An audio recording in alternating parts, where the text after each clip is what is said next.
Olá! A sepse, uma das maiores causas de mortes, é também uma das doenças menos conhecidas.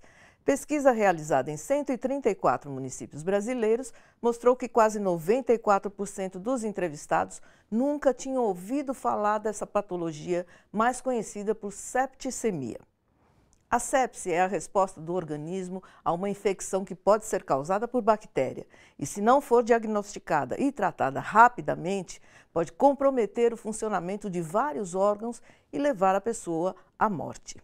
Vem daí a importância de se detectar e tratar com a máxima eficiência a infecção urinária, uma das doenças que podem levar à septicemia.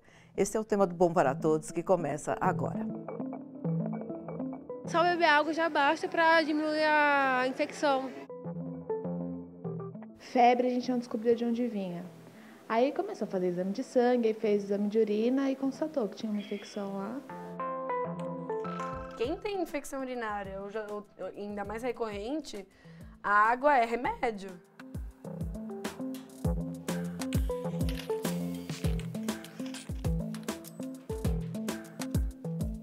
Nossa convidada de hoje é a médica de família e acupunturista, doutora Bruna Silveira. Tudo bem, Bruna? Tudo bem. Obrigada pela sua presença. Obrigada a você.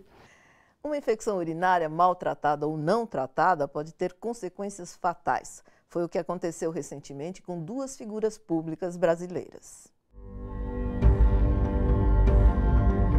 Atriz e cantora consagrada dentro e fora do Brasil, 74 anos. Manequim, modelo, que dava os primeiros passos numa carreira de sucesso, 20 anos. Depois de um longo período de internação, Rogéria morreu em função de complicações num quadro extremamente grave de infecção urinária.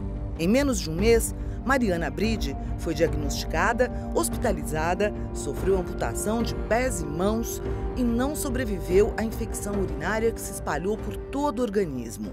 É uma das maiores causas de morte intra-hospitalar, a infecção urinária que nós chamamos de complicada. É aquela infecção ou que não foi tratada, ou que foi maltratada. E às vezes maltratada não quer dizer necessariamente por um erro médico, essas coisas. Às vezes maltratada porque não havia condição clínica para isso. Às vezes o paciente tem um defeito no rim extremamente grave que impede o tratamento adequado de uma infecção. O quadro geral de saúde do paciente pode determinar a evolução e as consequências da doença. Mais ou menos 1/3 das pessoas que fazem hemodiálise, que estão nas filas de transplante, estão lá por causa de infecção urinária.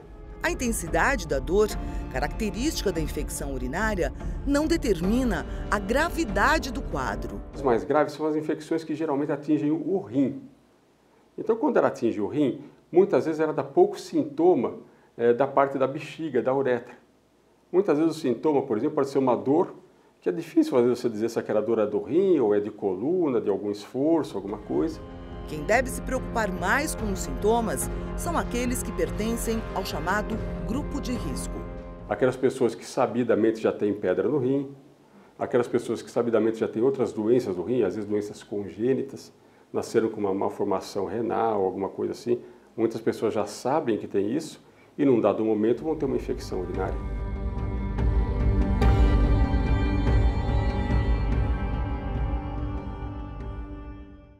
Como médica de família, você trabalha também com prevenção de doenças, né? Qual é a principal recomendação no caso da infecção urinária, Bruna? A prevenção, na verdade, da infecção urinária, ela se dá basicamente na alopatia, né? Porque como eu sou acupunturista, eu tenho o olhar da medicina chinesa. Sim. A gente tem que tomar muito cuidado com a hidratação, né? A gente tem atendido muito pessoas que praticamente não tomam água, ou até esse costume de muito refrigerante, pouca hidratação com água, né? Sucos, enfim, artificiais. E não, a população ela tem tomado muito pouca água, assim, ao meu ver, sabe? No dia a dia eu vejo muito, eu sempre falo, toma água, não. O certo seria a gente tomar no mínimo 2 litros por dia. Isso é muito difícil, né? Porque a gente teria que... 2 litros por dia, pensando naquela garrafinha de 500 ml, são 4 daquela, né? Muito pouca gente toma isso. E aí, quando a gente pensa na medicina chinesa, os rins, né? O sistema energético do rim, não só o órgão, né? Que a medicina chinesa tem a coisa da função e da estrutura. Sim. Né? Quando a gente pensa nos rins, a hidratação é fundamental. E a medicina chinesa tem uma coisa muito legal, que são os horários dos órgãos, né? Então, o horário do rim é das 5 às 7 da noite. Então, interessante isso. É, das 5 da tarde às 7 da noite. Então, seria muito interessante a gente estar totalmente hidratado até o horário do rim. Porque senão, se você não se hidratou ao longo do dia, é muito comum a gente ter muita sede à noite. Uma sede que, nossa, eu tô com muita sede. Aí você pensa, eu não tomei água ao longo do dia. Eu gosto muito da visão da medicina chinesa, assim. Agora, independente da hora que você durma, dos seus horários, tal, o horário do rim é esse em qualquer circunstância. Então, mas, por exemplo, o horário para a medicina chinesa, tudo impacta, né? Porque a gente tem que viver um equilíbrio. Então, à noite é o momento onde a gente repõe o yin.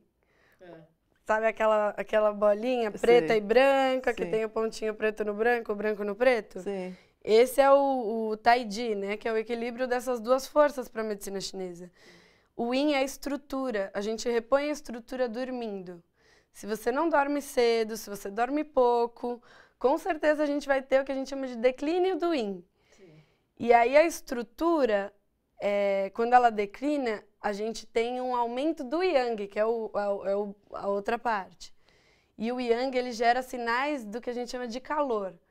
Por exemplo, a infecção urinária, que tem essa coisa do calor, né, no aquecedor inferior. Então, pode até ter febre, pode ter dor, ardor. Né? Prurido é um sintoma de calor também, que também tem no aquecedor inferior para a medicina chinesa, mas, por exemplo, candidíase e tal. Outras possibilidades. Pois é. Vamos à primeira pergunta da população, feita a repórter Cissa Soriano. Eu posso pegar a infecção urinária de outra pessoa? A principal causa de infecção urinária é a subida, né, na visão da medicina ocidental, é a subida das bactérias, das enterobactérias, as bactérias intestinais, que estão na nossa flora normal do intestino. Então, a principal bactéria é a Escherichia coli, ela causa 80% das infecções urinárias. As outras bactérias também, elas vêm do intestino, né? Então, e aí, às vezes, por isso que a gente relaciona com a higiene, né? Então, os desbalanceios, né, ali da flora, que podem fazer essa subida dessas bactérias. Mas existe também uma coisa que a gente nunca pode esquecer, que são as bactérias que causam a uretrite, que é a gonorreia e a clamídia, né? Que são bactérias que a gente adquire em relação sexual. Elas são provenientes de doenças sexualmente transmissíveis, né? Então a pergunta dela tem sentido. Sim, tem sentido. E quando a gente pensa na infecção urinária no homem, principalmente, a gente nunca pode esquecer disso, porque a infecção urinária, ela é muito mais comum na mulher. Né? A infecção urinária baixa, até que ele falou, né? Que a principal causa de mortalidade, né, que ele fala do hospital, é infecção urinária grave, então alta, né? A pielonefrite, que atacou os rins. Essa, ela já é grave, essa tem febre, dor lombar, né? Essa a gente tem que ter uma atenção muito mais especial. Agora, a infecção urinária baixa, a cistite, que dá sintomas urinários baixos, que ele até comenta no vídeo, essa é muito mais comum na mulher, né? Até por uma questão anatômica, que a nossa uretra ela é mais curta e quando a gente vê uma infecção urinária no homem, a gente nunca pode esquecer da doença sexualmente transmissível. Então, a gente tem que descartar a gonorreia e clamídia, tem que tratar o homem, a parceira ou parceiro, e a gente tem que ter essa atenção, porque sim, essas bactérias podem ser transmitidas via sexual. Pergunta enviada pelas redes sociais pela Karina Silva, da Bahia. Ela quer saber se o banho de assento ajuda na infecção urinária leve. Tem uma plataforma que eu gosto bastante, que ela é americana, que ela tem estudado muito os efeitos das medicinas naturais, né? Então, por exemplo, a gente sabe que suco de cranberry, que é uma coisa que popularmente a gente sabe que ajuda bastante, a gente tem alguma evidência, assim, de melhora, mas a gente não tem a evidência de que sim, é isso mesmo, de que quais os efeitos colaterais, enfim, mas quando a gente vê uma infecção urinária recorrente, eu indico suco de cranberry, assim como o banho de assento. Banho de assento, por exemplo, com chá de cavalinha. É uma coisa que a gente sabe bastante, né, popularmente, mas os estudos ainda não estão muito avançados nisso. Porque também Vamos falar francamente, não existe muito interesse da indústria farmacêutica de que os remédios caseiros deem certo. Não tem um pouco toda isso? essa discussão Tem um também, pouco. né?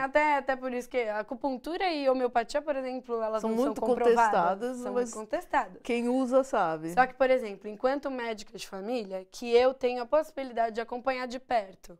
Então, uma pessoa veio com uma queixa de uma infecção urinária baixa, uma cistite não complicada, não está com febre, não está com dor lombar, né? Porque aí já é outra coisa. Sim. E eu tenho possibilidade de acompanhar de perto, de ver essa paciente amanhã, no dia seguinte, ou de ter notícia. Eu entro com homeopatia, com acupuntura, com banho de assento, com chá de cavalinha. Chá de alho é uma coisa que a gente não tem evidência, mas a gente não tem essa evidência científica que a gente gostaria que tivesse, mas a gente sabe que tem uma ação antimicrobiana. E eu vejo na minha prática clínica, eu vejo benefício. Então assim, tem práticas de ginecologia natural que usam alho até no banho de assento, eu uso bastante também. Tem a uva ursi, que também dá para fazer uma infusão. Mas isso assim, eu aprendo muito de buscar conhecimentos muito mais tradicionais, né? Então tem uma onda agora dessa ginecologia natural. E tem essa prática empírica de ver que ela melhora. Ainda falta muito estudo para a gente falar isso realmente, de fato, é comprovado. Mas eu entro com essas práticas sabendo que eu posso acompanhar de perto. Sim. E que se não estiver tendo uma melhora... Você tem para onde Porque eu correr. não sou contra antibiótico de jeito nenhum, entendeu? Claro. Então, assim, se eu puder cuidar disso e não ter que entrar com antibiótico, ótimo. Mas se eu ver que não tá adiantando, ou se eu já tô vendo ali que, não, eu tô achando que isso aí não tá legal. Ou na vigência de febre, aí é outra história. Aí com rim a gente não brinca mesmo, né? Claro. Porque a gente sabe que pode ser complicado mesmo, né? E fatal, né? Conheça agora os sintomas mais característicos de infecções urinárias. Dor forte ao urinar, calafrios, dor na parte baixa das costas, febre, urina com coloração turva, aspecto espumoso e cheiro intenso, impulsos súbitos ou frequentes de urinar, sensação de bexiga cheia, micções com pouca quantidade de urina. No próximo bloco, a maioria das mulheres ao longo da vida terá uma infecção urinária. Às vezes até 2 vezes no mês, né? Era muito mesmo. Ia no médico, tomava remédio e melhorava. Aí depois ela voltava.